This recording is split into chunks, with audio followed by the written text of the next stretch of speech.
ಕನ್ನಡ ಮಾತಾಡಿ ಕನ್ನಡ. ಏನು ಸರ್ ಇದು? ಸರ್ ಇದು ನೋಡಿ, ನಾನು ಬೆಳಗ್ಗೆ ಸ್ಯಾಟ್ಲೈಟಲ್ಲಿ ಒಂದು ದೋಸೆ ತೊಗೊಂಡೆ ABC ಹೋಟ್ಲು ಆನಂದ್ ಭವನದಲ್ಲಿ. ಚೀಟಿನ ನೀವು ನೋಡಿ ಕ್ಲೀನಾಗಿ ವಿಡಿಯೋ ಹಿಡೀರಿ. ಇದು ಇಡೀ ಇಂಡಿಯಾ ಜನರಿಗೆ ಹೋಗಬೇಕು. 60 ರೂಪಾಯಿ ಪ್ಲೇನ್ ದೋಸೆ ಅಂತೆ, 3 ರೂಪಾಯಿ ಕ್ಯಾರಿ ಬ್ಯಾಗ್ ಅಂತೆ.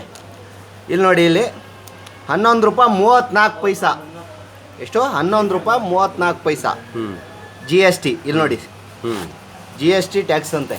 ತಿನ್ನೋ ಊಟದಲ್ಲಿ GST ಟ್ಯಾಕ್ಸ್ ಹಾಕಿದ್ರೆ ಏನು ಅಚ್ಚೆ ದಿನ ತಗೊಬರ್ತಾ ಇರೋದು ಮೋದಿಜಿ? ಬಡವ್ರಿಗೆಲ್ಲ ಹಾಕೊಂಡು ದೆಂಗ್ತಾ ಇರತ್ತೆ ತಾನೆ. ಹಾಂ, ಈಗ ಬಡವರೆಲ್ಲ ಸೇರ್ಕೊಂಡು ಮೋದಿಗೆ ದೆಂಗ್ಬೇಕು ತಾನೆ. ಹಾಂ, ಈ ವಿಡಿಯೋ ಇಡೀ ಇಂಡಿಯಾದಲ್ಲಿ ಶೇರ್ ಆಗಬೇಕು, ಆ ಥರ ಮಾಡಬೇಕು. ಏನು ಹೇಳಿ?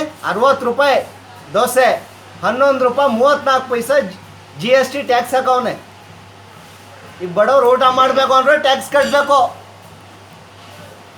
ಹೆಂಗೈತೆ ನೋಡಿ, ಇಲ್ಲಿ ನಮ್ಮ ದೇಶನ ನಡೆಸ್ತಾ ಇರೋದು ಇವರೆಲ್ಲ.